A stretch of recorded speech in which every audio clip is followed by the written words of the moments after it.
Hello and welcome back to Arsenal Analysed. I'm JC. I hope everyone is doing well after what has been what feels like a long international break. It feels like forever since I've done one of these. Nevertheless, today I bring you a match preview for Crystal Palace versus Arsenal. 4 things that you need to know before kickoff. And if you go on to enjoy today's video, a like would be super appreciated.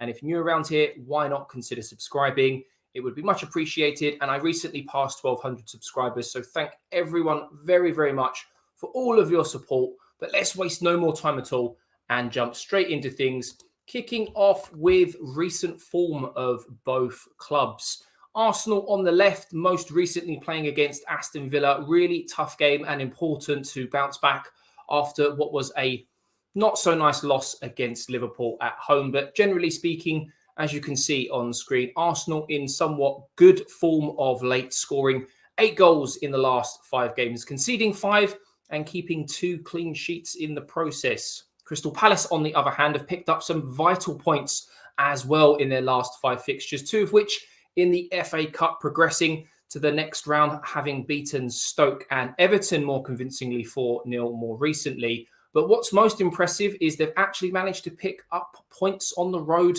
against Manchester City and also Wolves, 2 very good teams in the Premier League this season, not conceding against Manchester City, who have been free-flowing at times. So will recent form come into play at Selhurst Park come Monday evening? Now, the head-to-head history between these 2 clubs, 50 games played in total down the years.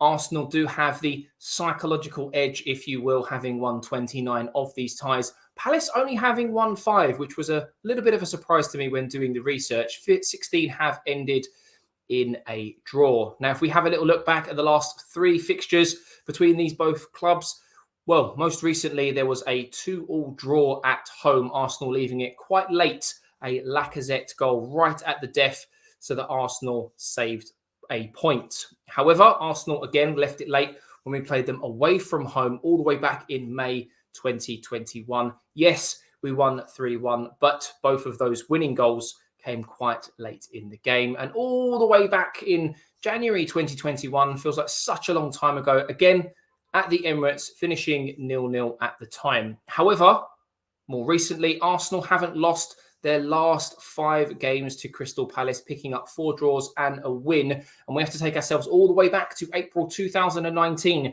which was the last time Crystal Palace beat Arsenal, and that was a 3-2 victory at home. Team news. Both managers, Patrick Vieira and Mikel Arteta, have done their conferences, and we had updates on a whole bunch of players, including Takahiro Tomiyasu, who has been training with Arsenal this week, and he was waiting for players to return from international duty to really join up with the squad. He's currently down as 50%. Mikel Arteta quoted to say that he is very, very close. I'd like for him to start, but maybe Brighton, our game after Crystal Palace, might be a little bit more realistic. Bukayo Saka, who had to pull out of international duty after testing for COVID, has been training with Arsenal, so I'm pretty confident that he will be available. He's down as 75% chance. And then last but not least, Aaron Ramsdale, who had to pull out of international duty, is down as having a 25% chance. Mikel Arteta quoting that he wanted to play against Aston Villa, but the injury was just too significant. Again, it's more likely that he will return against Brighton, but we do have a very good replacement in Leno. Looking at Crystal Palace very quickly, 4 players on the injury table, if you will, according to the Premier League injury list, one of which is Michael Olise, a very good player, a player that's been in some hot form of late. He's down as having a 50-50 chance alongside Wilfried Zaha, who didn't play against England in their most recent international, but both down as having a 50% chance, and we're at least a couple of days away from this fixture going ahead. So there is a possibility that they may be available.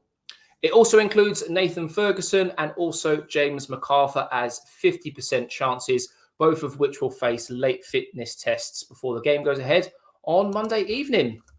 Now we've got some key players, or at least key players in my opinion, for both clubs. At the back, Ben White has been absolutely instrumental alongside Gabriel for Arsenal. I just think Ben White has been the slightly better player of late, having made 26 appearances and keeping 13 clean sheets in the Premier League. But if we have a look at Crystal Palace's most influential defender this season, we've got Mark Gooch, who's also recently been called up to the England squad, having made 28 appearances, keeping 8 clean sheets in the process. 2 fantastic English defenders there. We have Thomas Partey, who, well, pretty much since January, showing great consistency. He has contributed to 3 goals and assists in 23 appearances, but his role in the deeper part of midfield, protecting that back four, which has really been good for all of Arsenal's performances of late. Conor Gallagher, a player that's been recently linked with Arsenal, another influential player in the Crystal Palace ranks. 8 goals and assists this season in 25 games. Be interesting to see what sort of influence he has, as he is a very good player, only on loan. How will Crystal Palace replace him next season? Moving into the attacking players for both sides, of course, we were going to feature Martin Odegaard with 8 goals and assists this season in 26 appearances. Yes, it did take him a little bit of time to get going, but over the last month or so, he has been in some very fine form, which brings me on to the final Arsenal player, probably the player in most form. Him having a break from international duty, will it do him some good? Or do you want him to continue those good performances? 14 goals and assists in the Premier League this season. That's 9 goals and 5 assists across 28 games. Completely unplayable at the moment. And then we have Crystal Palace, Elise and Zaha. They may not even feature, but if they do, very dangerous. Elise was only picked up from Reading for only £8 million and has contributed to 7 goals and assists this season across 22 games. Very good young player to keep an eye on. And then Wilfried Zaha, arguably their most dangerous man moving forwards, 10 goals and assists in 24 appearances. So if those 2 aren't available, it could be really good news for Arsenal. And then to finish up, we're going to go through my predicted lineup.